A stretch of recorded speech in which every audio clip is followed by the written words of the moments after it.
Hey everybody, Matt Berg here. Tonight I'm going to be reviewing Conan the Barbarian, number 14. We're already climbing up at number 14. We got the standard cover A, the Jay Lee cover. I really like this cover. Jay Lee, he's been doing a lot of like the side profile covers. Every now and then you'll get something a little more different, but I really like how this one goes. You can see like this frost spirit, like kind of like Emir probably. Yeah, it's got to be Emir coming behind him, or just like a. Well, I would say it's Emir because he's like one of the main gods of Norse mythology, and that's the thing about this story. It's one of the first Conan stories that's actually inspired by Norse mythology heavily. And me being a Viking mark, I love the story. And this one's told from a different perspective, so it's pretty cool. It's very well written, and yeah, let's get into it. I actually got my Rebel 100 whiskey again with the little bit of my strawberry vitamin, or not vitamin. Carbonated water. Taking it easy on the brewskis at the moment. But yeah, guys, let's get into it. The last issue was epic. Guys, check out City of the Dead. That book's killer. I read a chapter out of it, and it was just one chapter was excellent. So last issue it left Conan, he's in Asgard right now, north. Vanaheim, and yeah, it's totally, Viking, or it's actually proto-Viking, but Norse. And he took out a bear, a pack of wolves, and then he came upon these Norsemen. Here's the basically where we're at right now. So, on the Road of Kings, heading his wanderlust into the frozen north, Conan of Cimmeria sought a challenge to test his mettle, recalling his father's words of Crom, the mighty mountain god, but unsure of the validity. Conan threw himself against nature's fury, seeking purpose in combat. Feeling first a trio of wolves, and then slaying a brutal bear, Conan recognized the power in his own steel strength. Yet on returning to his campsite, Conan discovered he was joined by wolves of a different kind, a seer ready to take Conan's hard-fought game, or his life, all while a mysterious woman silently spied from the trees above. So yeah, that's killer map. Again, this is going to always reiterate. You can always check out where we're at in the story. This is again an arc where Conan is he's a younger Conan, and I like that. Much like the Howard books, you could jump around in different time periods of where Conan was at in his life, and yeah, I think that's pretty cool. It keeps things fresh. Keeps it moving, keeps the electricity going, keeps the juices flowing. But yeah, here we go. This is the Frost Giant's daughter, possibly looking on and from her perspective, narrating. Look at them. They fill the air with their spills with their spite and smug confidence. Surrender now, and maybe we'll let you live, boy. Just a couple of scars to remind you. Eager to bring violence and make themselves feel mighty. Your choice, Outlander. Stupid, sneering animals. And yet, yeah, and then Doug Braithwaite just doing an excellent job. I'm just loving the art even more every book, just getting better and better. The colors are killing it too, and really showing his age. Just little tweaks, Bam, dude! He just knocks that Northman out. Bam. I mean, they're both Norman, but that Norseman. And yet, they always seem to catch my eye.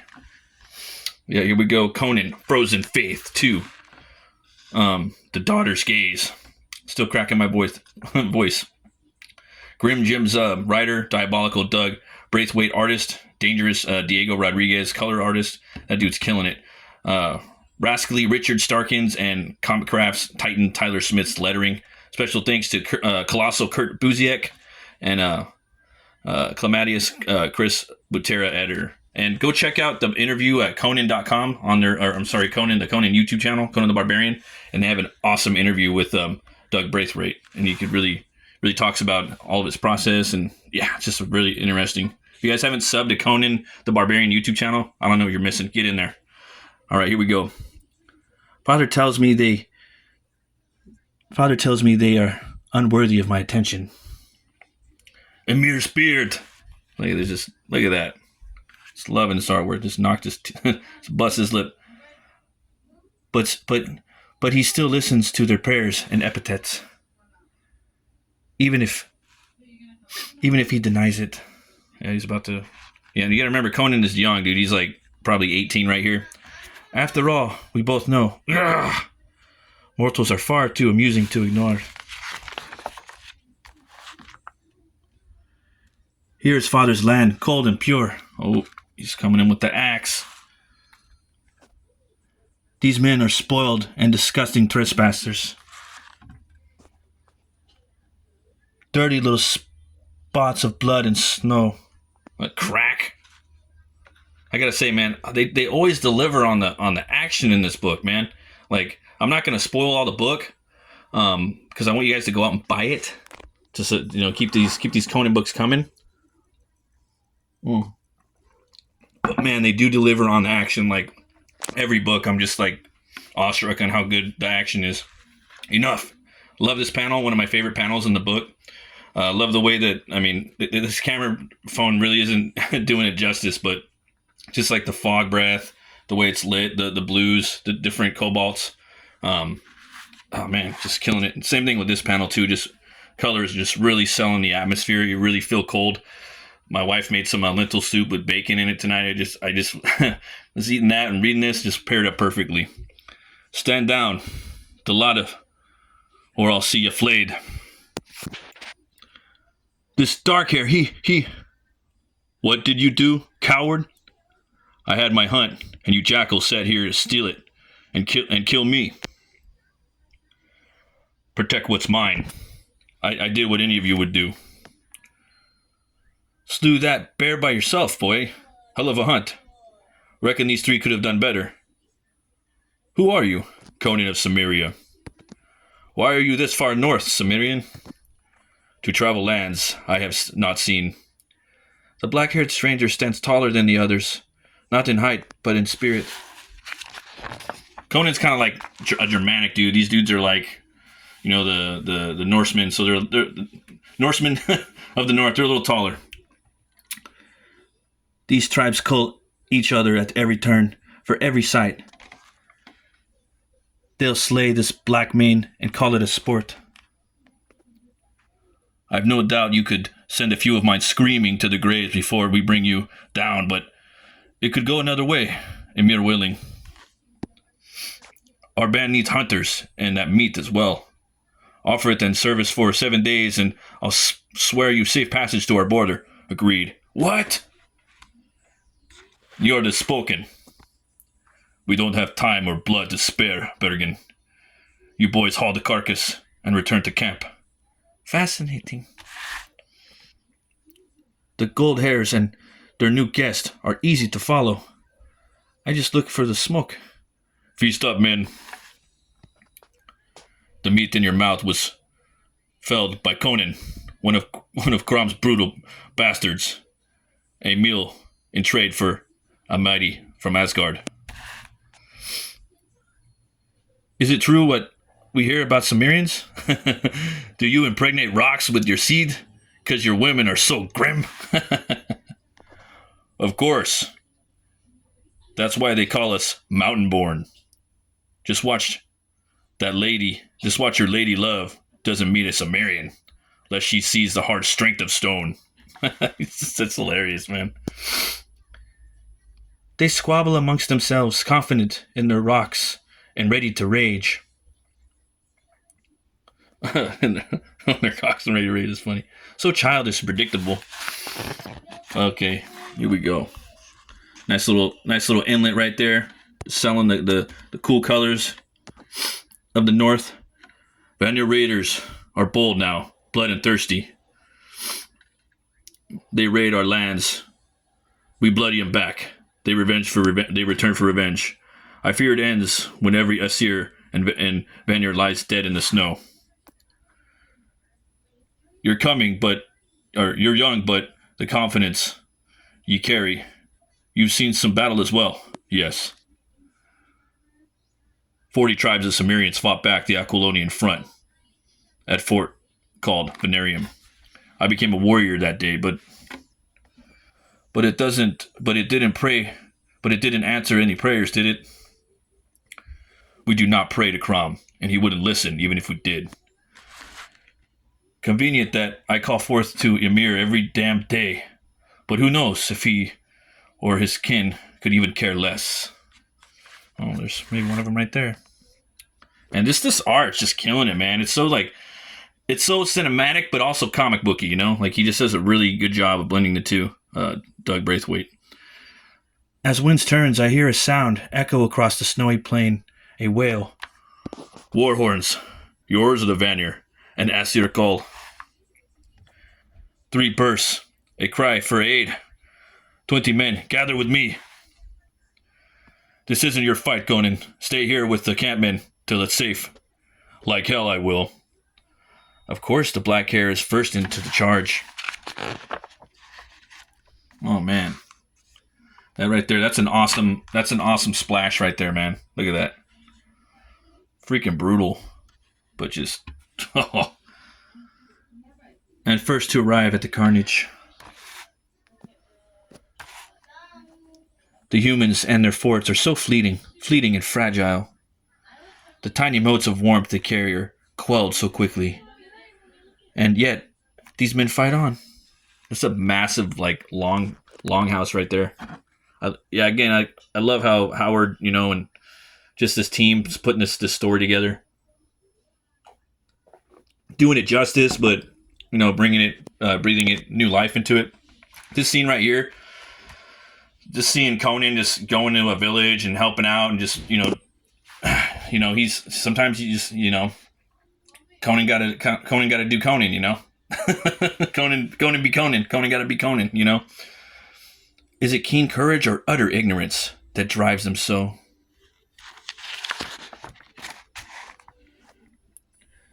Damn the red hairs. Damn them to the deepest dark. They make war on women and children and call it a blood feud? Aye. You have my thanks, Conan. You owe us nothing, and yet none has worked harder through this miserable night. Any service I asked of you is paid well and shall not be forgotten. But you should carry on your journey alone before Vanir's sword seek your soul as well. Beasts of blood, Njord, do you call me a coward? I'll help plunge blades deep in their hearts for this. Very well. Ursa, get this boy some armor. I like this right here, man. Conan in some freaking Northman armor, dude. That's pretty badass. You look quite the fierce warrior. Anyone would think you were born to it. This is not how Cimmerians fight, weighted down like this. Oh, hell yeah, dude. He's got the Ulfhedner wood headdress. Hail Thar, Conan. Osmond tells me you're a nasty dog, and Njord says you're hell-bent and ready for blood. I need all the hellhounds in kin muster to make swift to pick up the trail of these Vanir vermin. Will you run with me and mine? I shall. Excellent. Ulfers, Reavers, scout and find the Vanir camp, while my band gathers every son of Asgard within morning's ride. Together we'll bring these red-haired whoresons a feast of vengeance through. Asirmin, move out! Love again. Here we go, selling the cold. You know, selling it, dude. Just killing it on art. That's why this colorist. I think he got like colorist of the year, I believe, last year. Just killing it. At least I know I don't know if it was this Conan colorist, but you know, all the colors on these books are just fucking awesome. Father brings a sudden storm to test the will of these warriors. He must remind them that no matter what rage burns within their hearts of men, the gods can sweep it all away in an instant. The elements ravage their battle bodies, and onward they march. For you, driving them forward, black hair, does your soaring spirit feed their fire?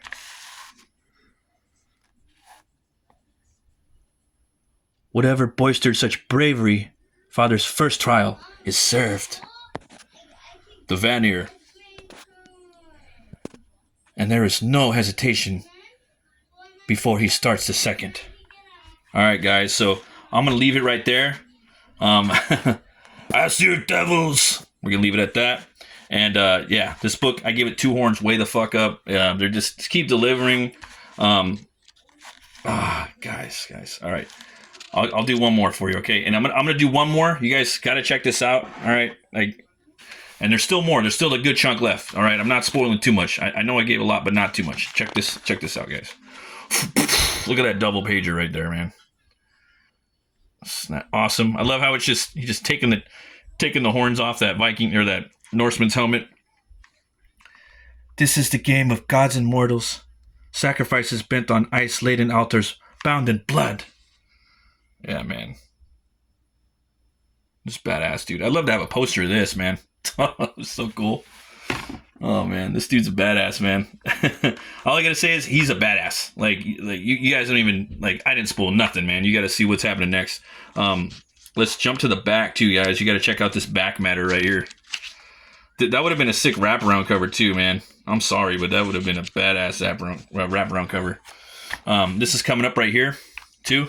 Collect the complete Blackstone saga, so you guys can get the, the trade paperbacks. And this novel's coming out by James Lovegrove. Some more Conan pastiche. It's a Blackstone novel, Cult of the Obsidian Moon. That's pretty metal, the title. And then right here, Gods of the North. We got a little back matter part right here, part 14 by Jeff Shanks. Asgard and Vanaheim. Prospero scanned the map. By Mitra. I had almost believed the countries to have been fabulous. Conan grinned savagely, involuntarily touching the scars on his dark face. You had known otherwise? Had you spent your youth on the northern frontiers of Cimmeria? What manner of men are these northern folk? Asked Prospero. Tall and fair and blue-eyed. Their god is Ymir, the frost giant. They fight all day and drink ale and roar at the wild songs all night. Then I think you were like them, laughed Prospero. So, Vanaheim and Asgard, collectively known as Nordheim, are the lands of the red-haired Vanir and blood-haired Aesir, respectively. The names come from Norse mythology, of course, but in universe, it is the reverse. These almost forgotten Hyborian age lands are the source of the later mythology. The Nordheim are not Hyborians, though, but rather a separate race of people that evolved into the Arctic Circle. Culturally, they are analogs of proto-Vikings, fierce northern barbarian warriors with no high king, but rather separate chieftains or jarls ruling each tribe. The various tribes are constantly fighting with each other and with their neighbors, the Cimmerians to the south and the half-civilized Hyperboreans to the east. When the Hyborian age comes to a close, waves of Aesir and Vanir, driven south by the expanding glaciers of a new mini ice age, sweep down on the remains, or the remnants of the Hyborian kingdoms, completing with their ruin. The Nordheim's wanderings or drifts in Howard's terminology take them across the breadth of Eurasia, where they re-emerge in recorded history as the Indo-Aryans, ancestors of the Celtic, Scandinavian, and Germanic tribes. In a James Allison reincarnation story, Marchers of Valhalla, one band of Aesir actually manages to cross the Bering Strait ice bridge into North America. My colleague, Patrice Linnet, has noted that Howard was likely influenced by the Bullfinch outline of mythology when he was writing these early Conan stories, and indeed, the names Asgard, Vanaheim, and Ymir, the frost giant, all appear in that work. But there is another work that clearly influenced Howard here as well. His favorite book, The Star Rover, by Jack London. In London's 1915 novel, the protagonist, like James Allison, remembers his past lives, including several as a barbarian warrior. And in it we find one striking passage that clearly influenced Howard's Nordheim. Heavens, before I was of the flax-haired Aesir, who dwelt in Asgard, and before I was the red-haired Vanir, who dwelt in Vanaheim. Long before those times, I have memories of earlier drifts when, like thistledown before the breeze, we drifted south before the face of the descending polar ice cap. In a 1936 letter to Fan P.S. Schleiler Miller discussing the fictional chronology of Conan's career, Howard notes that the young Conan's first foray into the world outside of the native Samaria was not south into the lands of the Hyborians, but rather north into the Nordheim, where he joined a band of roving Aesir. This is almost certainly a reference to the second written Conan story, The Frost Giant's Daughter, and the one Conan story that takes place in Nordheim. And it is a seminal story that we will explore more fully in the next issue. Hell yeah, man. And then I can't wait. Again, like I said, I love Viking mythology. It's my favorite. Then we'll go into Greek and then Celtic. Yeah. So got a really cool, back and forth with the fans and the colorist right here, so you guys could read that. But yeah, guys, come get this book. Don't let it sit on the stands. Pick it up. Conan the Barbarian, number 14. They're killing it. Always remember to be bold, be brave, roll the bones to know your role, guys. Thanks for watching. I really appreciate it. And always remember to stay fucking metal, okay?